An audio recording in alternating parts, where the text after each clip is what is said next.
Então, como consequência do teorema que a gente viu, acabou de ver, então a gente tem o seguinte corolário. Se uma reta é perpendicular a um plano em π, então todo plano que contém essa reta é perpendicular a π. Então, ou seja, se eu estou com um plano aqui, esse plano π, e eu tenho uma reta aqui que ela é perpendicular a esse plano, então qualquer outro plano que a gente traçar aqui, ó, pegando essa reta,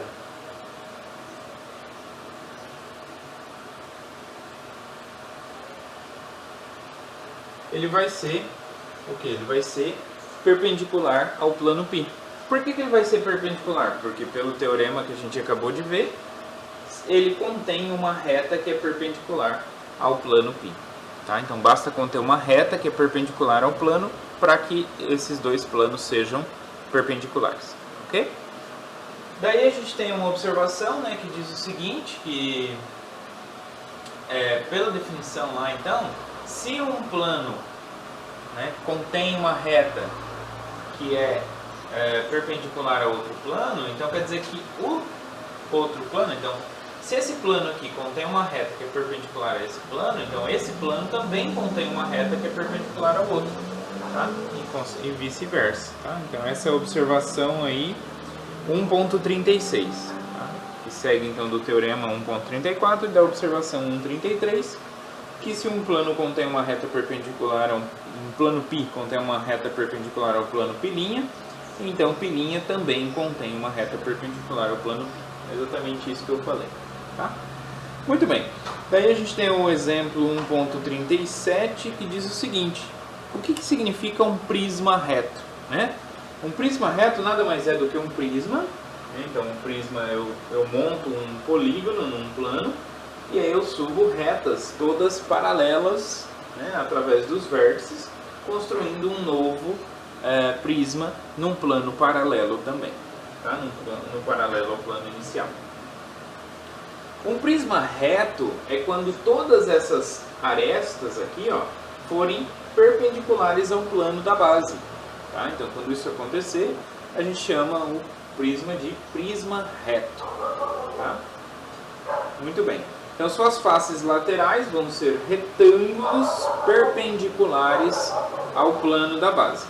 Quando a base é um retângulo, temos um paralelepípedo retângulo.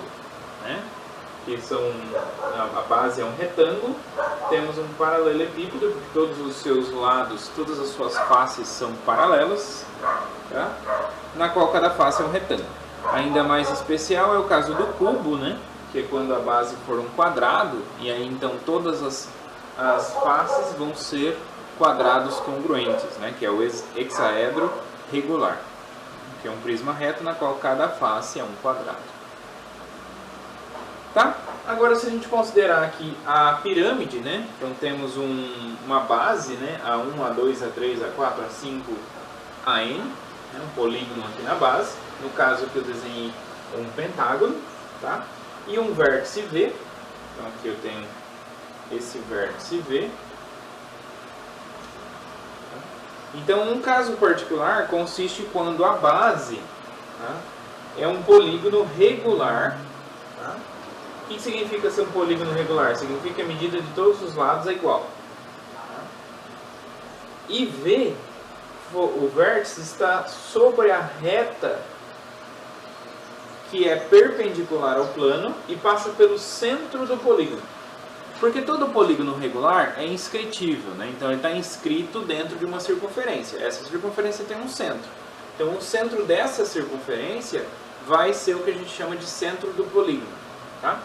Então, se eu passo uma reta perpendicular ao plano pelo centro do polígono, tá? E essa reta encontra o ponto V, o ponto V, que é o vértice, está sobre a reta, então a gente tem um caso particular de pirâmide.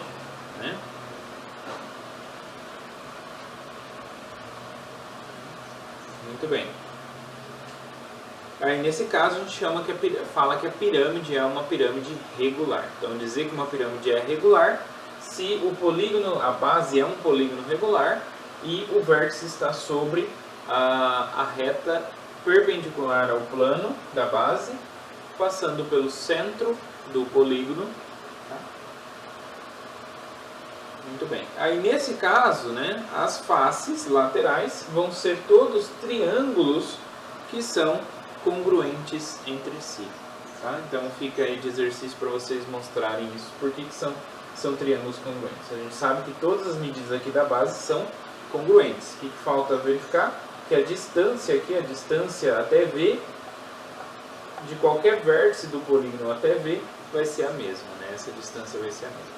E aí como que eu posso utilizar isso? Utilizando um triângulo retângulo, né? Que é V, o centro do polígono, que a gente pode chamar de O. Então V, O, cada um dos vértices. Então, por exemplo, aqui o V, O, A5 vai formar um triângulo retângulo aqui. Então, um triângulo retângulo. E aí, então, eu posso verificar que o tamanho de todos vai ser o mesmo, tá? Então, é uma dica aí para como vocês mostram. Então, fica de exercício para vocês verificarem isso, tá? Muito bem. Então, planos perpendiculares podem ajudar a mostrar que uma reta é perpendicular a um plano, né? Então, exatamente usando essa ideia, né? A reta é perpendicular, então eu vou construir um plano ali, qualquer plano que eu pegar vai ser perpendicular. Tá? Então vamos à próxima proposição, que vai ser deixada como exercício para vocês, e terminamos então a aula de hoje no último teorema.